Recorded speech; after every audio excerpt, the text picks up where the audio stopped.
नमस्कार दोस्तों।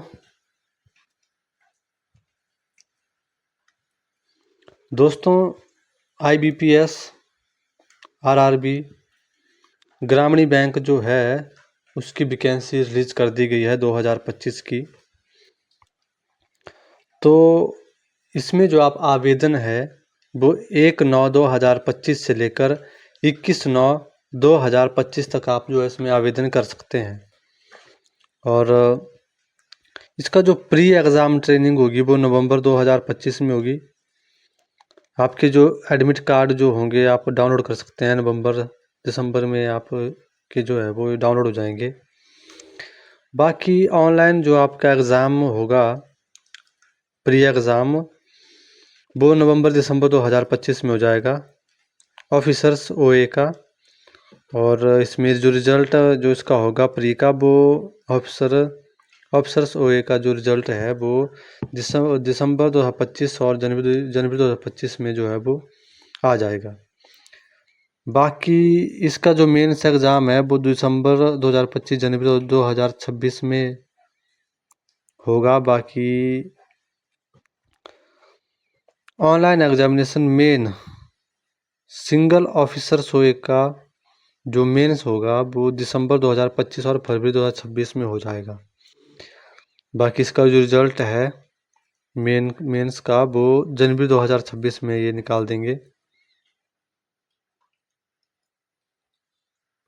स्केल 1, 2 और 3 का। बाकी हम बात करते हैं ऑफिस असिस्टेंट मल्टीपर्पज़। इसका जो टेंटेटिव शेड्यूल है वो फरवरी मार्च तक जो है वो आपकी ज्वाइनिंग करवा देंगे। बाकी हम आगे बात करते हैं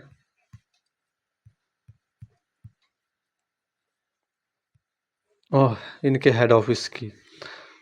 तो आंध्र प्रदेश का जो हेड ऑफिस है वो है अमरावती में। तो ऐसे इन्होंने यहाँ पर हेड ऑफिस दिए हैं। और जो आपकी लैंग्वेज जो रहेगी कि आप किस भाषा का जो है आपको जानकारी होनी चाहिए, तो यहाँ पर इन्होंने भाषा के बारे में दिया हुआ है। जैसे हिमाचल प्रदेश में जो इनका हेड ऑफिस है वो है मंडी में और आपको हिंदी की जानकारी होनी चाहिए। बाकी हम बात करते हैं एज की। तो ग्रुप बी में जो है फॉर ऑफिस असिस्टेंट्स मल्टीपर्पज़ में जो है आपकी एज लिमिट जो है वो 18 साल से लेकर 28 साल तक रखी गई है। बाकी असिस्टेंट मैनेजर के लिए ऑफिसर स्केल 1 के लिए आपकी एज 18 से 30 वर्ष होनी चाहिए। ऑफिस स्केल 2 मैनेजर की जो आपकी एज है वो 21 से 32 वर्ष के बीच होनी चाहिए। ऑफिसर स्केल 3 सीनियर मैनेजर की जो इसमें एज है वो 21 से 40 वर्ष होनी चाहिए। बाकी इसमें 5 साल की छूट जो है वो SC/ST के लिए है। 3 साल की छूट इसमें OBC के लिए है। और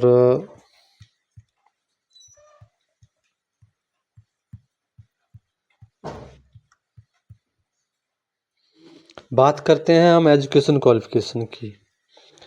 तो ऑफिस असिस्टेंट मल्टीपर्पज़ के लिए जो है वो आपके पास ग्रेजुएशन होनी चाहिए और आपको लोकल लैंग्वेज के बारे में जानकारी होनी चाहिए और आपके पास कंप्यूटर की नॉलेज होनी चाहिए, मतलब जानकारी होनी चाहिए आपको कंप्यूटर के बारे में, क्योंकि जो रिटर्न होगा उसमें भी कंप्यूटर से क्वेश्चन पूछे जाएंगे। बाकी ऑफिसर स्केल 1 असिस्टेंट मैनेजर में जो है वो आपके पास ग्रेजुएशन होनी चाहिए। बाकी प्रेफरेंस दिया जाएगा जिनके पास degree in agriculture, horticulture, forestry, animal husbandry, veterinary science, agriculture engineering. इनमें से अगर आपके पास किसी में डिग्री है तो आपको प्रेफरेंस दी जाएगी। और यहाँ पर भी desirable working knowledge of computer के बारे में आपको जानकारी होनी चाहिए। बाकी अब हम बात करते हैं officer scale 2 general banking officer manager की। इसमें आपके पास जो है वो ग्रेजुएशन होनी चाहिए with the minimum of 50% marks in aggregate. तो preference will be given to the candidate having degree in banking, finance, marketing, agriculture, horticulture. आपको प्रेफरेंस दिया जाएगा अगर आपके पास इनमें से किसी सब्जेक्ट में अगर आपने ग्रेजुएशन की है तो। बाकी 2 ईयर का इसमें आपके पास एक्सपीरियंस होना चाहिए। और officer scale 2 specialist officers manager information technology officer, इसमें भी आपके पास बैचलर डिग्री होनी चाहिए इलेक्ट्रॉनिक्स में, कम्युनिकेशंस में, कंप्यूटर साइंस में, इंफॉर्मेशन टेक्नोलॉजी, और it's equivalent with a minimum of 50% marks में जो है वो आपके पास इन सब्जेक्ट्स में डिग्री होनी चाहिए, ग्रेजुएशन होनी चाहिए। और 1 ईयर इन द, आपका जो फील्ड, इस फील्ड में जो है वो आपका 1 साल का एक्सपीरियंस होना चाहिए। बाकी ऑफिसर स्केल 3 सीनियर मैनेजर में भी बैचलर डिग्री होनी चाहिए आपके पास 50% मार्क्स के साथ, और प्रेफरेंस दी जाएगी जिनके पास diploma in banking, degree in banking, finance, marketing, agriculture, इनमें अगर किसी के पास है तो उनको प्रेफरेंस दी जाएगी। और 5 साल का जो आपके पास एक्सपीरियंस होना चाहिए officer in a bank of financial institutions. और इसके बाद हम बात करते हैं फीस की। तो फीस जो उसमें रहेगी वो 175 रुपये फीस रहेगी SC/ST की, और 850 रुपये फीस रहेगी इसमें अदर्स कैटेगरी की। बाकी हम करते हैं अब इसके जो प्री एग्ज़ाम है उसमें जो सब्जेक्ट पूछे जाएंगे उसकी हम बात करते हैं। तो प्री में जो है आपसे पूछे जाएंगे रीजनिंग के 40 सवाल, 40 मार्क्स के होंगे और 25 मिनट में आपको करने होंगे। और मैथ के पूछे जाएंगे आपसे 40 क्वेश्चन, 40 मार्क्स के, और 20 मिनट में आपको ये करने होंगे। प्री में 2 ही सब्जेक्ट से आपसे क्वेश्चन पूछे जाएंगे, और ऑफिसर स्केल के लिए भी यही है प्री का कि रीजनिंग के 40 और मैथ के 40 क्वेश्चन पूछे जाएंगे, 40-40 मार्क्स के होंगे। और रीजनिंग आपको 25 मिनट में करनी है और मैथ आपको 20 मिनट में करना है। बाकी अब बात करते हैं हम मेंस एग्ज़ाम की। मेंस में जो है ऑफिस असिस्टेंस मल्टीपर्पज़ की में जो है वो आपसे रीजनिंग के 40 क्वेश्चन पूछे जाएंगे, 50 मार्क्स के होंगे और 30 मिनट में आपको करने होंगे। फिर कंप्यूटर नॉलेज के जो आपसे 40 क्वेश्चन पूछे जाएंगे आपको 20 मिनट में करने होंगे, सॉरी ये 20 मार्क्स के होंगे और आपको 15 मिनट में करने होंगे। फिर जनरल अवेयरनेस के 40 क्वेश्चन होंगे, 40 मार्क्स के होंगे और 15 मिनट में आपको करने होंगे। और इंग्लिश और हिंदी में आपको कोई एक सब्जेक्ट करना है, या आप इंग्लिश कर सकते हैं या फिर आप हिंदी कर सकते हैं, दोनों में से कोई एक करना है। तो इनके भी आपसे 40 क्वेश्चन पूछे जाएंगे, 40 मार्क्स के होंगे और 30 मिनट में आपको करने होंगे। हिंदी या इंग्लिश दोनों में से आपको कोई एक सब्जेक्ट करना है। फिर न्यूमेरिकल एबिलिटी मैथ की बात करते हैं हम इसमें। तो इसमें भी आपसे जो है वो 40 क्वेश्चन पूछे जाएंगे, 50 मार्क्स के होंगे और 30 मिनट में आपको करने होंगे। फिर ऑफिसर स्केल 1 में जो मेंस होगा उसमें रीजनिंग के 40 क्वेश्चन होंगे, 50 मार्क्स के होंगे और 30 मिनट में आपको करने होंगे। कंप्यूटर नॉलेज के 40 क्वेश्चन होंगे, 20 मार्क्स के होंगे और 15 मिनट में आपको करने होंगे। जनरल अवेयरनेस के 40 क्वेश्चन होंगे, 40 मार्क्स के होंगे और 15 मिनट में आपको करने होंगे।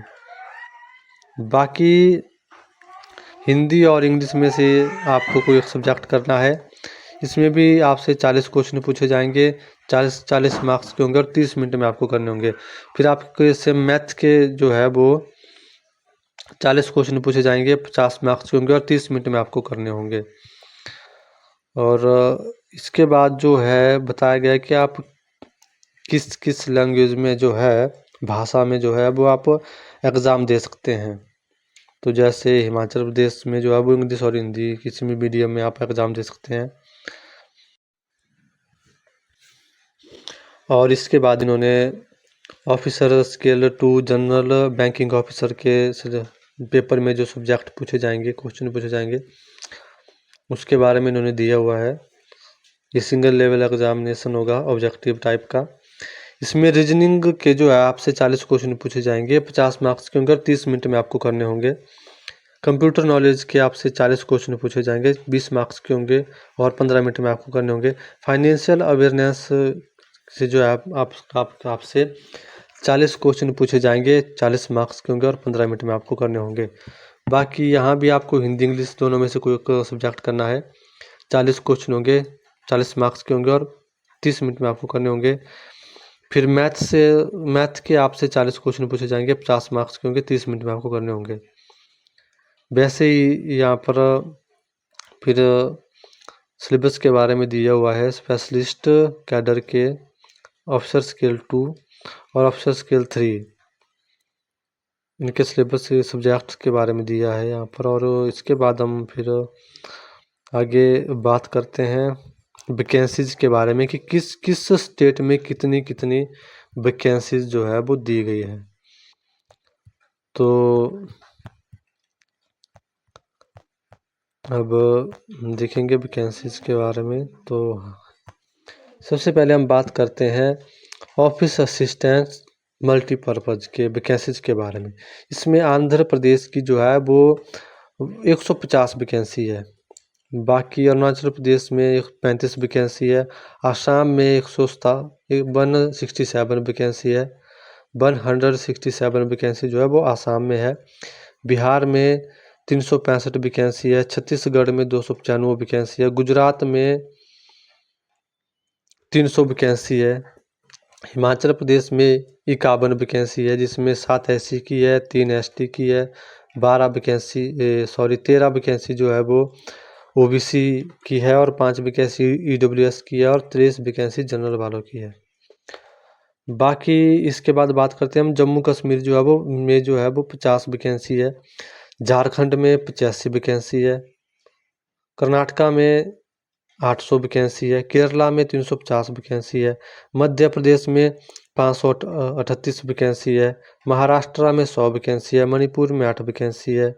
मेघालय में 22 वैकेंसी है। मिजोरम में 30 वैकेंसी है। नागालैंड में 8 वैकेंसी है। उड़ीसा में 309 वैकेंसी है। पांडुचेरी में 7 वैकेंसी है। पंजाब में 57 वैकेंसी है। राजस्थान में जो है वो 1725 वैकेंसी है। और हरियाणा में 190 वैकेंसी है। तमिलनाडु में 468 वैकेंसी है। तेलंगाना में 450 वैकेंसी है। त्रिपुरा में 50 वैकेंसी है। और उत्तर प्रदेश में 1000 वैकेंसी है। उत्तराखंड में 218 वैकेंसी है। वेस्ट बंगाल में 144 वैकेंसी है। अब ऑफिसर स्केल 1 की जो वैकेंसी है वो अरुणाचल प्रदेश में 5 वैकेंसी है। असम में 185 वैकेंसी है। बिहार में 192 वैकेंसी है। छत्तीसगढ़ में 149 वैकेंसी है। गुजरात में 263 वैकेंसी है। हिमाचल प्रदेश में 27 वैकेंसी है। जम्मू कश्मीर में 15 वैकेंसी है। झारखंड में 50 वैकेंसी है। कर्नाटका में 500 वैकेंसी है। केरला में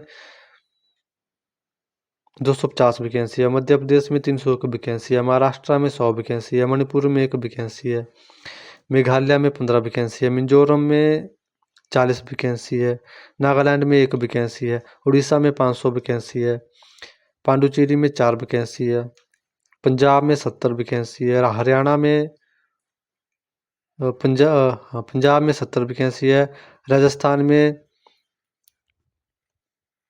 500 वैकेंसी है। हरियाणा में 32 वैकेंसी है। तमिलनाडु में 200 वैकेंसी है। तेलंगाना में 225 वैकेंसी है। त्रिपुरा में 32 वैकेंसी है। उत्तर प्रदेश में 500 वैकेंसी है। उत्तराखंड में 50 वैकेंसी है। वेस्ट बंगाल में 50 वैकेंसी है। फिर इसके बाद officer scale 2 general banking officer की वैकेंसी के बारे में दिया है। और जो पोस्ट हुए हैं उनके वैकेंसी के बारे में इस नोटिफिकेशन में दिया गया है। फिर आपके एग्ज़ाम सेंटर कहाँ पर होंगे, प्री के कहाँ पर आपके एग्ज़ाम सेंटर होंगे और मेंस के कहाँ पर आपके एग्ज़ाम सेंटर होंगे, उनके बारे में दिया गया है। बाकी फिर जो है इसके बारे में कैसे आपने फॉर्म अप्लाई करना है उसके बारे में जानकारी दी गई है। तो ये थी ग्रामीण बैंक की वैकेंसीज के बारे में मैंने आपको जानकारी दी। और आप जो है इस में जो है आवेदन आप 1 9/2025 से लेकर आप इसमें जो आवेदन 21/9/2025 तक कर सकते हैं। तो बहुत अच्छी वैकेंसी जो है निकाली गई है। आप इसकी तैयारी में लग जाओ और इसमें आप आवेदन करें, जो भी इसमें आवेदन करने के इच्छुक हैं। बाकी चैनल को सब्सक्राइब कर दो और वीडियो को लाइक कमेंट शेयर कर दो। धन्यवाद।